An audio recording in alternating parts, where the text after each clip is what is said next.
আমাদের বাড়িতে বাচ্চা থাকে, যে কারণে দেখবে অনেক সময় মিষ্টি বিস্কুট কিছু এনে রাখা হয়। আর এখন গরম পড়েছে, এই ব্যাপারে কিন্তু আমি ভীষণ ভুক্তভোগী।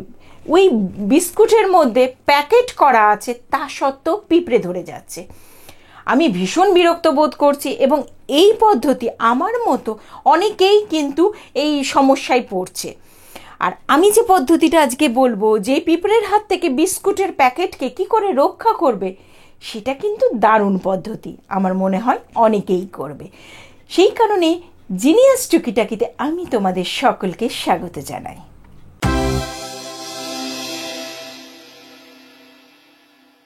ছোট্ট ছোট্ট যে 10 টাকার প্যাকেটগুলো থাকে না বিস্কুটের, অনেক সময় কি হয় যে বাড়িতে হয়তো বাচ্চাদের টিফিনেই দিলাম, কিংবা নিজেদেরও একটু খেতে ইচ্ছা করলো, চকলেট বিস্কুট বলো বা অন্য কোনো মিষ্টি জাতীয় বিস্কুট এনে একটু রাখা হয়। খুব বড় প্যাকেট আনি না, কারণ বড় প্যাকেট আনলেই সব একবারেই শেষ করে দেয়, সেই জন্য ছোটো ছোটো প্যাকেট এনে রাখি।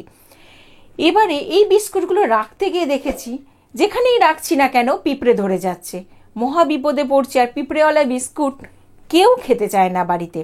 তখন আমার মনে হলো এগুলোকে কি করব। আমি এগুলোকে রাখা শুরু করলাম ফ্রিজের মধ্যে। তোমরা অবাক হচ্ছ, ফ্রিজের মধ্যে রাখছি বিস্কুট? হ্যাঁ, তোমরা রেখে দেখো বন্ধুরা। যদি চকলেট বিস্কুট হয়, সেক্ষেত্রে ফ্রিজে রাখলে কি সুবিধা হবে বলো তো? বিস্কুটটা তো নরম হবেই না, পিঁপড়েও ধরবে না। আর এই ঠান্ডার মধ্যে বিস্কুটের যে স্বাদটা না আরও বেশি ভালো লাগবে। করে দেখো। এটাতে তোমাদের মনে হতে পারে যে বিস্কিটটা তো নরম হয়ে যাবে, ফ্রিজের মধ্যে রাখা হচ্ছে। না, নরম হবে না। যদি প্যাকেট সমেত রাখো তাহলে নরম হবে না। আর যদি প্যাকেট খুলে ফেলে রাখো অবশ্যই, তাহলে কিন্তু একটা ছোট্ট কোটোর মধ্যে, এয়ারটাইট কোটোর মধ্যে রাখবে। তাহলে বিস্কুট অনেক বেশি মচমচে থাকবে, ঠান্ডা থাকবে, আর খেতেও কিন্তু দুর্দান্ত লাগবে। আর পিঁপড়ে লাগার কোনো রকম ভয় থাকবে না। করে দেখো আমার এই পদ্ধতি, দারুণ কিন্তু ফল দেবে।